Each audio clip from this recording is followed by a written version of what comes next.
امریکی صدر Donald Trump نے روس پر مزید مخصوص قسم کی پابندی عائد کر دی ہیں۔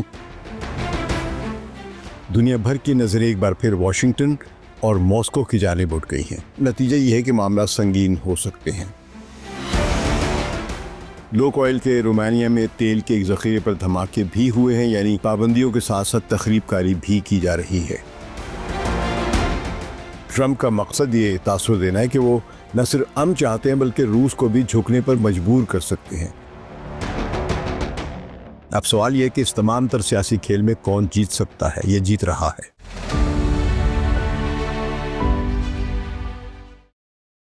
لندن سے ثقلین امام کا سلام قبول کیجیے۔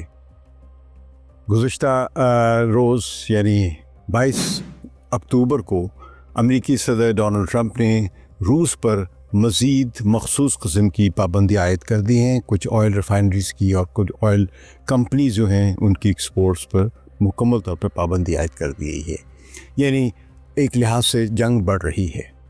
تو اس لحاظ سے دنیا بھر کی نظریں ایک بار پھر واشنگٹن اور ماسکو کی جانب اٹھ گئی ہیں۔ امریکی صدر ڈونلڈ ٹرمپ جو ہمیشہ غیر روایتی انداز اور اپنی بڑی خود اعتمادی بلکہ بعض اوقات رونیت کے ساتھ فیصلے کرنے کے لیے پہچانے جا رہے ہیں، انہوں نے روس کے اس انرجی کے شعبے پر ایک اور سخت وار کیا ہے۔ ہمارا تبصرہ سننے سے پہلے آپ سے درخواست ہے کہ چینل کو سبسکرائب کریں، اور اگر ویڈیو پسند آئے تو اس کو لائک ضرور کیجیے گا اور کامنٹس میں اپنا فیڈ بیک ضرور دیں تاکہ ہماری رہنمائی ہو سکے۔ تو واشنگٹن میں موجود امریکی وزارت خزانہ کے سربراہ جو ہیں اسکاٹ بیسنٹ، انہوں نے اعلان کیا ہے کہ روس کی 2 بڑی تیل کمپنیوں جو ہیں، ایک ہے روزنیفٹ اور لوک آئل، یہ 2 بڑی ان کی کمپنی ہیں جن پر ابھی تک پابندی نہیں تھی، تو ان پر نئی پابندی عائد کی جا رہی ہیں۔ لوک آئل کے رومانیہ میں تیل کے ایک ذخیرے پر دھماکے بھی ہوئے ہیں، یعنی پابندیوں کے ساتھ ساتھ تخریب کاری بھی کی جا رہی ہے۔ تاہم ان دھماکوں کی کسی نے ذمہ داری قبول نہیں کی ہے۔ تو یہ بڑا امتزاج چل رہا ہے پابندیوں کا امریکہ کی جانب سے، اور دوسری ان نون لوگوں کی جانب سے دھماکوں کا بھی۔ تو اس سے کا نتیجہ یہ ہے کہ معاملات سنگین ہو سکتے ہیں۔ تو امریکی جو رہنما ہے اسکاٹ بیسنٹ، ان کے مطابق پابندیوں کا مقصد روسی صدر ولادیمیر پوتن کی اس جنگی مہم کو کمزور کرنا ہے جو یوکرین میں گزشتہ کئی برسوں سے جاری ہے۔ بیسنٹ نے کہا کہ ہم روس کی ان کمپنیوں پر پابندی لگا رہے ہیں جو دراصل کریملن یعنی روسی حکومت کی جنگی مشین کو چلانے میں بنیادی کردار ادا کر رہی ہے، یعنی ان کی آمدن جو ہے وہ جنگ کے خرچوں کے لیے خرچے پورے کرنے کے لیے استعمال کی جا رہی ہے۔ تو صدر ٹرمپ نے وائٹ ہاؤس میں صحافیوں سے گفتگو کرتے ہوئے کہا کہ میں نے بس یہ سمجھا کہ وقت آ گیا ہے، یہ بہت بڑی پابندیاں ہیں اور ہم امید کرتے ہیں کہ جنگ ختم ہو جائے گی تاکہ یہ پابندیاں بھی ہٹا لی جائیں۔ اب ایک طرف تو یہ کہہ رہے ہیں کہ امید کرتے کہ یہ ہو جائے گا اور اس لیے ہم پابندیاں بھی لگا رہے ہیں اور سنگینی بھی بڑھا رہے ہیں، بحران بھی گہرا کر رہے ہیں، اس امید کے ساتھ کہ شاید حالات بہتر ہو جائیں۔ تو صدر ٹرمپ نے مزید کہا کہ ہزاروں لوگ مر رہے ہیں، روسی بھی اور یوکرینی بھی، اور یہ سب بہت بے معنی سا لگتا ہے، بڑی ایک انسانی بات سے لگتی ہے کہ جنگ میں واقعی لوگ بلا وجہ مرتے ہیں، لیکن انہیں یہ خیال اسرائیلی بمباری کے دوران نہیں آیا جب اس کا نشانہ غزہ کے لوگ تھے۔ تو اس سے ایک سیاسی پہلو بھی سامنے آتے ہیں، لیکن واشنگٹن کے اس بیانیے کے پیچھے صرف انسانیت کا درد نہیں ہے بلکہ بڑی طاقتوں کی سیاست بھی ہے۔ صدر ٹرمپ کے لیے یہ موقع ہے کہ وہ دنیا کو دکھا سکیں کہ وہ اپنے پیش رو یعنی جو بائیڈن سے زیادہ سخت اور ایک مؤثر لیڈر ہیں۔ ان کے ذہن میں یہ ہے کہ میں شاید امریکہ کا سب سے بڑا صدر ہوں، جارج واشنگٹن سے بھی زیادہ، ابراہم لنکن سے بھی زیادہ، اور خیر وہ جو بائیڈن تو اس طرح بھی کوئی خاص صدر نہیں تھا، مؤثر صدر نہیں تھا، تو یہ اس سے تو ظاہر اپنے آپ کو ہر حال میں ثابت کرنا چاہیں گے۔ تو ٹرمپ کا مقصد یہ تاثر دینا ہے کہ وہ نہ صرف امن چاہتے ہیں بلکہ روس کو بھی جھکنے پر مجبور کر سکتے ہیں۔ اب یہ ایک ظاہر ہے ایک ہر سپر پاور اپنے عوام کے سامنے یہ تھیٹر دکھانا چاہتا ہے، اس کا لیڈر، کہ میں نے دشمن کو زیر کر دیا۔ یہ آپ نے ہر جنگ کے دوران دیکھا ہوگا کہ دشمن زیر ہو یا نہ ہو، لیکن مقامی سطح پر ان کے رہنما جو ہوتے ہیں یا لیڈرز جو ہوتے ہیں وہ یہ کہتے ہیں کہ ہم نے دیکھا دشمن کی ناک کی لکیریں نکلوا دی ہیں۔ تو لیکن یہ مبصرین کہتے ہیں کہ ٹرمپ کی یہ پالیسی زیادہ تر سیاسی دکھاوا یعنی پولیٹیکل شومینشپ، ایک ڈرامہ، وہ یہ کہتے ہیں یہ ہے تو پابندیاں تو لگا دیتے ہیں مگر خود یہ بھی تسلیم کرتے کہ ہمیں امید ہے کہ یہ زیادہ سے نہیں رہیں گی، یعنی وہ دباؤ بھی ڈالنا چاہ رہے ہیں اور تعلقات بھی مکمل طور پر ختم نہیں کرنا چاہ رہے، جنگ بھی نہیں شروع کر رہے ہیں۔ تو یہ متضاد طرز عمل دراصل موجودہ عالمی سیاست کی ایک جھلک ہے، جہاں طاقتور ملک بظاہر اصولوں کی بات کرتے ہیں مگر اصل مقصد اپنی برتری قائم رکھنا۔ دیکھیے اس ساری جنگ میں یوکرین تباہ ہو گیا ہے۔ خیر یوکرین کے رہنما کو تو چھوڑ دو، وہ ایک جوکر ہے، سابقہ جوکر تھا، ایکٹر تھا، اس کو ایک دوسرے سٹیج پہ بٹھا دیا گیا، لیکن اس جنگ کے نتیجے میں اس کا ملک تباہ ہو گیا ہے۔ مسئلہ پھر بھی حل نہیں ہوگا اور آخر میں کسی نہ کسی طرح اس کو اپنا کچھ علاقہ دینا پڑے گا۔ تو اس میں امریکہ کا کیا جا رہا ہے؟ امریکہ کو تو فائدہ ہو جائے گا، یا نہ بھی فائدہ ہو کم از کم اس کا اپنا براہ راست نقصان نہیں، بلکہ اب اس جنگ کے خرچے کے لیے بھی اس نے یورپ پر ذمہ داری عائد کر دی ہوئی ہے کہ یورپ کے جو ممالک ہیں، جو نیٹو کے ارکان ہیں، وہ اپنا دفاعی بجٹ 2% جی ڈی پی سے بڑھا کر 5% جی ڈی پی کریں، یعنی 2.5 گنا زیادہ کریں۔ تو آپ سمجھ لیں کہ اس کا نقصان کیا ہوگا۔ اب ذرا ماسکو کی جانب آتے ہیں۔ روسی حکومت نے ہمیشہ ان پابندیوں کو غیر قانونی اور سیاسی ہتھ کنڈہ قرار دیا ہے۔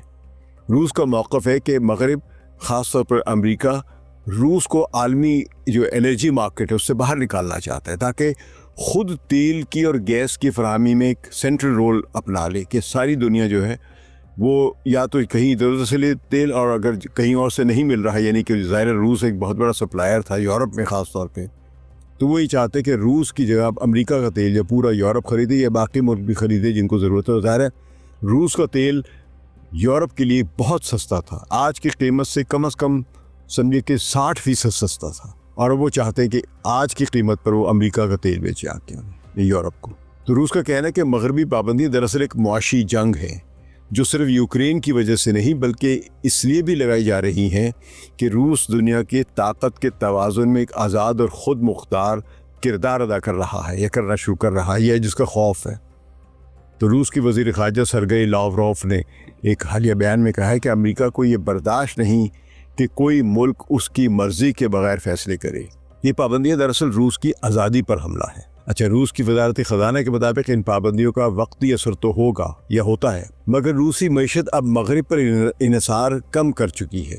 یہ بات تک ظاہر ہے کسی حد تک درست ہے کہ پابندیوں کے باوجود روس سے اپنی تجارت کو اب مشرق کی طرف موڑ دیا ہے، خاص طور پر چین، انڈیا اور ایران اور ترکی کے راستے اس کا تیل نکل رہا ہے، بلکہ ایران کے ساتھ تو روس کا ایک نارتھ ساؤتھ ٹریڈ کوریڈور بھی سائن ہو چکا ہے جس پہ بہت تیزی سے عمل بھی ہو رہا ہے، اور کچھ کام مال ایکسپورٹ بھی ہونا شروع ہو گیا۔ ابھی اس میں تیل نہیں جا رہا لیکن باقی سامان جا رہا ہے، تو جلدی وہاں سے تیل کی سپلائی بھی شروع ہو جائے گی۔ تو روسی تیل اب ایشیائی مارکیٹ میں زیادہ فروخت ہو رہی ہے اس کی، اگرچہ کم قیمت پر۔ مثلا انڈیا کو وہ 20% ڈسکاؤنٹ پہ، یہ 20% سستا تیل انڈیا کو دے رہا ہے، جس سے انڈیا کو بہت فائدہ ہے۔ تو روس نے اپنی کرنسی روبل کو بھی مستحکم رکھنے کے لیے اندرونی اقدامات کیے، مگر اور ملک کی پیداوار میں خود کفالت بڑھائی ہے۔ اب ان کا روبل سٹرانگ ہو گیا ہے کیونکہ وہ ڈالر میں ٹریڈ ہی نہیں کر رہے ہیں۔ تو جو بھی ممالک روس کے ساتھ اب بھی تھوڑا بہت ٹریڈ کر، مثلا چائنا کر رہا ہے، انڈیا کر رہا ہے، یا ایران کر رہا ہے، یا ترکی کچھ کر رہا ہے، تو یہ اب روبل میں ہی اس کو ادائیگیاں کر رہے ہیں، تو اس سے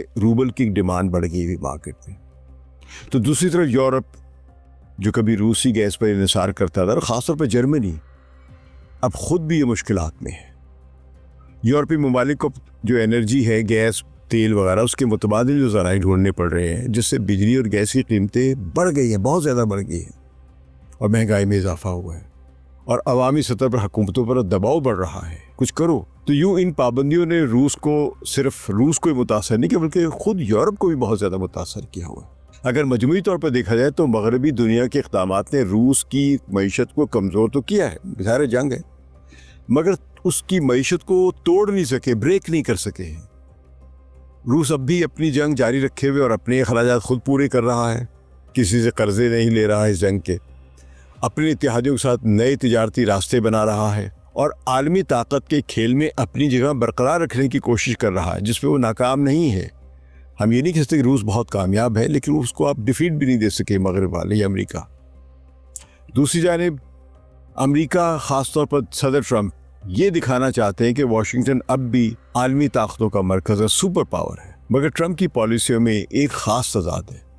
وہ ایک طرف روس کو روکنے کی بات کرتے ہیں اور دوسری طرف خود پیوٹن کی تعریف بھی کرتے ہیں۔ وہ ایک مضبوط لیڈر ہیں، یہ کئی بار وہ کہہ چکے ہوئے ہیں، ان سے الاسکا میں جا کے انہوں نے ملاقات بھی کی تھی، دعوت بھی دی تھی. اس کے بعد لگ رہا تھا کہ دنیا اب ڈونلڈ ٹرمپ کی اور ولادیمیر پوتن کی دوستی ہو گئی ہوئی ہے، لیکن بہرحال یہ ڈرامہ چلتا رہتا ہے. یہ وہی ٹرمپ ہے جو اکثر امریکی اداروں کو بھی چیلنج کرتے ہیں. یعنی ان کو ایک عادت ہے ایک بڑک لگا دینے کی، اپنی عدالتوں کو بھی، اپنے میڈیا کو بھی، اپنی فوج تک کو انہوں نے ذلیل کیا اتنے ساری پبلک میٹنگ میں، جو عام طور پہ امریکہ میں اس سے پہلے یہ حرکت کسی صدر نے نہیں کی تھی، یا شاید باراک اوباما نے کی تھی، لیکن بڑے پوشیدہ طریقے سے، کہ جب اس نے ایک کمانڈر کو، ایک جنرل کو فائر کیا تھا، لیکن فائر کرنے کے بعد اسے استعفے کا موقع دیا تھا.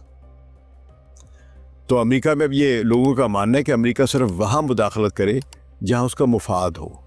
یعنی عالمی امن کی بات بھی مفاد کے تابع ہونی چاہیے. وہ یہ کہہ رہے بھی ہر جگہ امریکہ کو مفاد نہیں ہے، جہاں امریکہ کا واقعی مفاد ہے وہاں پر جا کے وہ مداخلت کرے. یعنی ہر جگہ امریکہ کی مداخلت جو اس کی اب حمایت نہیں ہو رہی ہے. امریکہ کی فوج جو وہ لڑنے کے لیے تیار نہیں ہے، دوسرے ملکوں میں جانے کے لیے تیار نہیں ہے.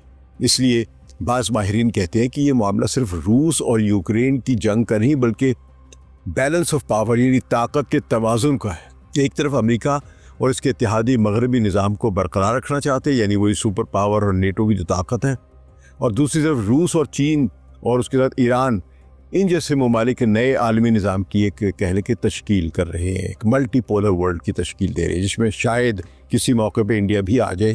لیکن انڈیا جو اس وقت وہ قدم پھونک پھونک کے رکھ رہا ہے، کبھی امریکہ سے بھی بنا کے رکھتا ہے، جب وہاں سے جب تھپڑ پڑتا ہے، ذلیل ہوتا ہے، وہ اس طرف آ جاتا ہے، پھر یہاں سے اس کو تھوڑی سی شے ملتی تو امریکہ اس کو پھر تو کچھ 2-4 ہڈیاں ڈال دیتا ہے، واپس امریکہ کی طرف جاتا ہے. تو ابھی تک انڈیا کا رول واضح نہیں ہے، ورنہ یہ ممالک جو 3 ہیں یہ ایک نئے ملٹی پولر ورلڈ، اور ان کے ساتھ یہ اکیلے نہیں، ان کے ساتھ برکس بھی ہیں، ان کے ساتھ لیٹن امریکن کنٹریز بھی ہیں جو اس وقت امریکہ کے دباؤ کا شکار ہے.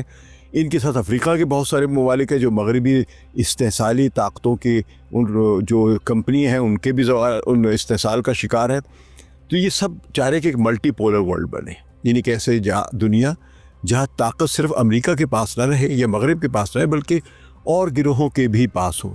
جب میں مغرب کی طاقت کی بات کرتا ہوں تو اس کا مطلب صرف امریکہ کی طاقت ہے، کیونکہ اس سے جو مغرب جو بھی ہے یا یورپ جو بھی ہے، جس میں اب مغرب یورپ کے علاوہ آسٹریلیا، نیوزی لینڈ، جاپان، ان جیسے ممالک بھی، یا کینیڈا کو بھی شامل کر لیں، تو یہ سب کے سب، اب اسرائیل بھی اسی کا حصہ ہے، ان سب کو اگر شامل کر لیں تو یہ سب کے سب امریکہ کے تابع ہیں.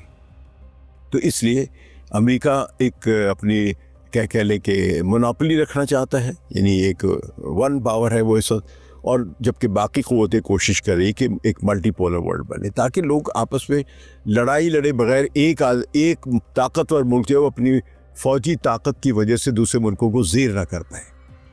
یہ وہی کشمکش ہے جو آج عالمی سیاست کی بنیاد بن چکی ہوئی ہے. روس کا کہنا ہے کہ مغرب آزادی کے نام پر اپنی اجارہ داری قائم کرنا چاہ رہا ہے، جبکہ مغرب کہتا ہے کہ روس عالمی اصولوں کو پامال کر رہا ہے. یہ دونوں بیانیں اپنی اپنی جگہ پر کھڑے ہیں، اور بیچ میں پس رہے ہیں عام انسان، وہ یوکرین کا شہری ہو، روس کا مزدور ہو، یورپ کا صارف ہو، یا پاکستان اور انڈیا اور افریقہ کے یا لیٹن امریکن کنٹری کے عوامی حکومتیں ہو وہاں کی. اب سوال یہ ہے کہ اس تمام تر سیاسی کھیل میں کون جیت سکتا ہے؟ یہ جیت رہا ہے.